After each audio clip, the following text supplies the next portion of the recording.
Assalamualaikum warahmatullahi wabarakatuh. Kita bertemu lagi untuk sesi fiqah tahun 1. Jadi Ustaz terus buat untuk siri yang kedua. Mudah-mudahan apa yang kita dah belajar pada minggu yang lepas, kemudian kita sambung lagi sikit untuk pengajian kita pada hari ini. Okey? Dah sedia dengan buku teks. Okey, kaifalukum. Tak dengar lah. Kaifalukum. Dah makan ke belum? Sobah khair. Sobah Nur. Minggu lepas pun Ustaz pakai baju ni kan. Pelik tak kan? Minggu lepas pakai baju ni, minggu ni pun pakai baju ni. Ajaib. Tu hebatnya teknologi ni sebenarnya kan. Tu kita gunakan kelebihan teknologi. Sebenarnya macam masa Ustaz belajar dulu pun memang banyak lah ulama'-ulama' ni bila mana dia buat pelajaran tu dirakam supaya boleh disimpan kan, untuk kita nak tengok banyak kali pun boleh kan, kita nak tengok ulang-ulang kan.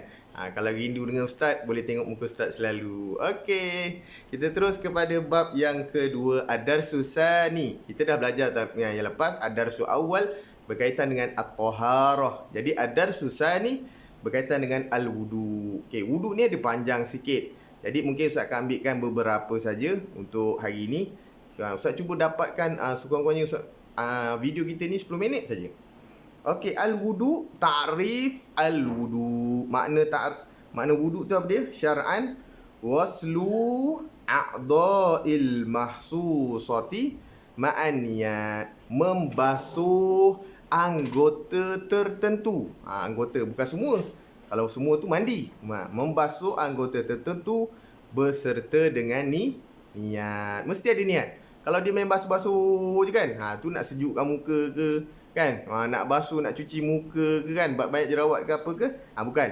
Mesti dengan niat mengangkat hadas, barulah dia menjadi wudu. Okey, terus kepada arkanul wudu. Arkan ni maksud kata benda yang mesti kita buat semasa kita nak berwudu ni. Apa yang kita kena buat? Yang pertama, arkanul awal an-niyat. Arkan yang pertama niat. Nawaitu raf'al hadasil asghari lillahi ta'ala. Sekali lagi sama-sama Ustaz. Nawaitu raf'al hadasil asghari lillahi ta'ala. Sahaja aku mengangkat hadas kecil kerana Allah Ta'ala. Okey. Kemudian yang kedua, as-sani. Rukun yang kedua, tetapi anggota yang pertama lah, membasuh muka. Basuh muka. Bila kita kata basuh muka tu, kita bersihkan lah. Kalau ada abu-abu semua sekali tu, kita basuh semua sekali. Yang seterusnya, waslul yadaini. Membasuh tangan sehingga mirfaqaini, sampai ke siku. Lebihkan sikit kan, lebih-lebihkan sikit. Jangan sampai lebih basuh, habis basuh baju. Lebihkan sikit. Kenapa kena lebihkan ni? Sebab Nabi SAW sebut, antara umatku, tanda-tanda umatku nanti ialah tanda-tanda wuduk ni akan dikelihatan. Jadi tips dia ialah kita basuh, kita lebihkan sedikit. Jangan basuh sampai sini je. Kadang-kadang basuh sini, siku dia dah tak kena, tak sempurna wuduk dia. Jadi nak jadi umat Nabi Muhammad, basuh lebihkan sedikit kan, rata-ratakan sedikit. Okey, yang seterusnya, basuh kanan, kemudian basuh kiri kan. Mulakan yang kanan. Kemudian mashu. Apa maksud mashu? Menyapu. Maksudnya menyapu. Ambil sapu kan. Boleh tak nak basuh semua sekali kepala Ustaz? Pun boleh, tak ada masalah. Terutamanya orang yang bekerja kan. Bila orang bekerja ni kadang-kadang rambut dia dah berabuk, berpasir semua sekali, bolehlah basuh semua sekali. Dah habis basuh, menyapu sebahagian kepala, ghuslu rijlai ni, membasuh kedua kaki sampailah ke buku lali. Kadang-kadang kaki ni ada orang yang basuh dia ulu-ulu kaki je. Sebenarnya dia kena basuh bahagian depan, kemudian pusingkan kaki dia sedikit dekat air tu. Kan, gunakan tangan untuk gosokkan supaya air tu rata sampai daripada kaki sampailah ke buku lali. Dan rukun yang keenam, tertib. Jadi kita ulang sekali lagi. Rukun yang pertama an-niyat. Rukun yang kedua mashu, membasuh muka kan. Disebut apa tadi dalam ni? Membasuh muka, kemudian membasuh kedua tangan, kemudian menyapu, mashul uzun, mashul Roxy. Dah lari lah. Kan canggih sangat ni. Dah, buku tulisan pun tak hilang. Okey.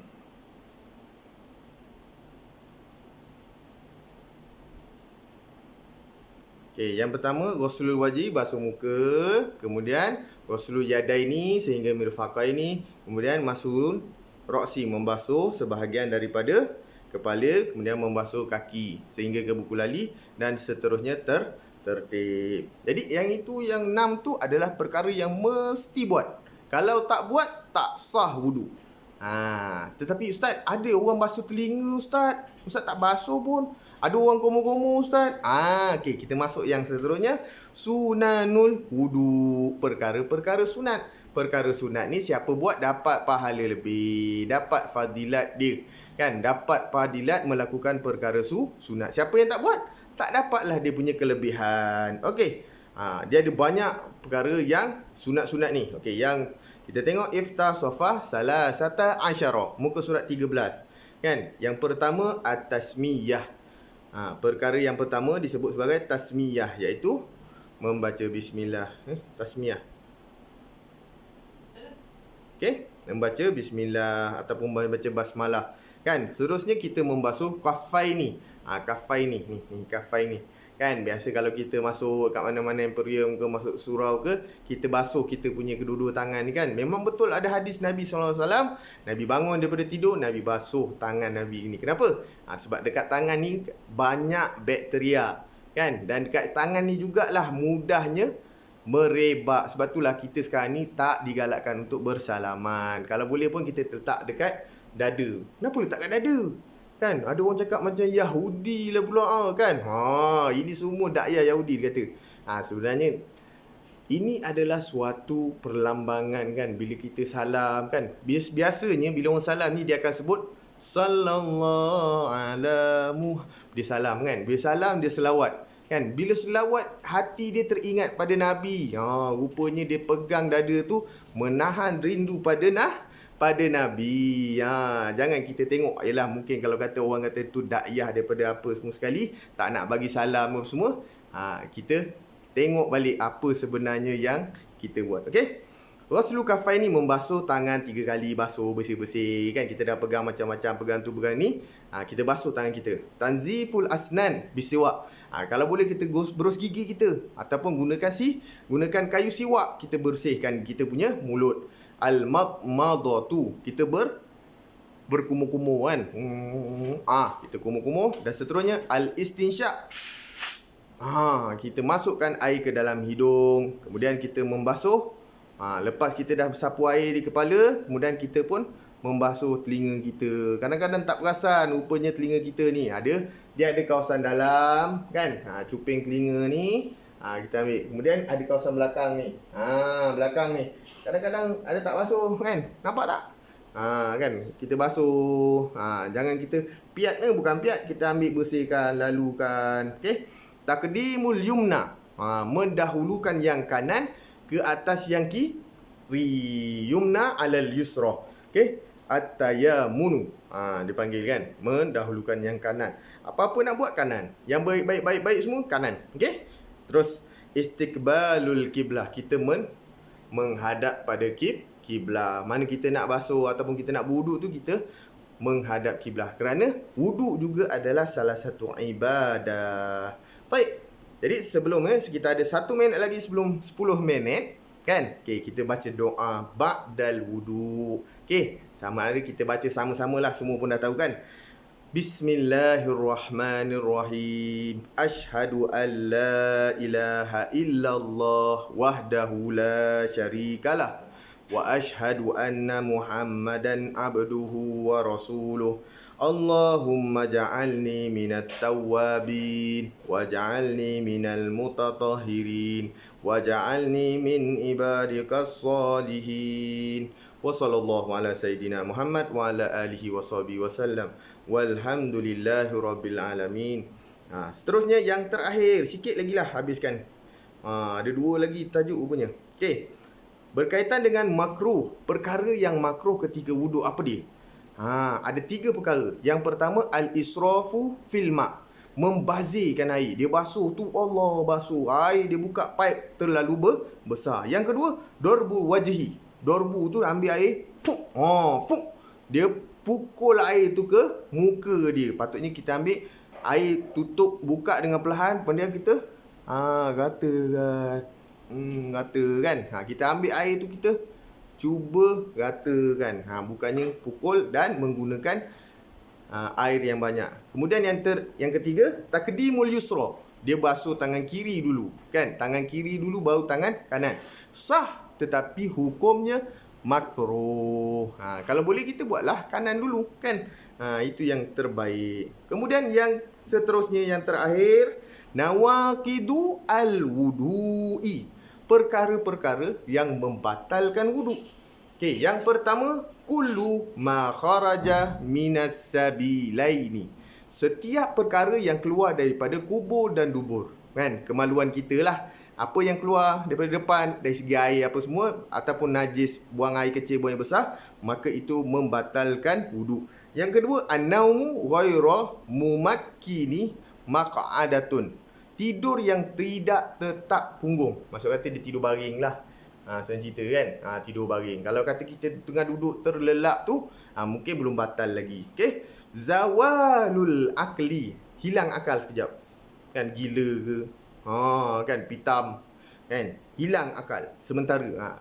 Bila hilang akal tu, batal kita punya wuduk. Yang seterusnya, lamsu ar-rajuli al-mar'ata al-ajnabiyata awil bil aksi. Kan? Dua-dualah. Perempuan kalau tersentuh pada lelaki yang ajnabiyah, yang bukan mahram dia, kan, kawan perempuan ke, kan, kalau dia tersentuh, maka batal. Begitu juga dengan perempuan tersebut, batal wuduk dia. Dan yang seterusnya, yang terakhir, mashul farji, tersentuh kemaluan. Jadi yang terakhir, qala sallallahu alaihi wasallam, la taqbalu salatu ahadukum iza ahdasa hatta yatawaddoa. Tidak diterima solat di kalangan kamu sekiranya dia berhadas sehinggalah dia bersuci. Jadi saya rasa sekadar tu saja untuk tajuk bab yang kedua, iaitu al-wudu. Jadi nanti Ustaz cuba sediakan sedikit kuis. Cubalah kita baca dan kita hafalkan dan kita amalkan dalam kehidupan harian. Moga ilmu yang kita dapat ni dapat diamalkan dalam kehidupan kita. Wallahu alam. Assalamualaikum warahmatullahi wabarakatuh. Duduk rumah, jaga diri, tolong mak ayah. Bye.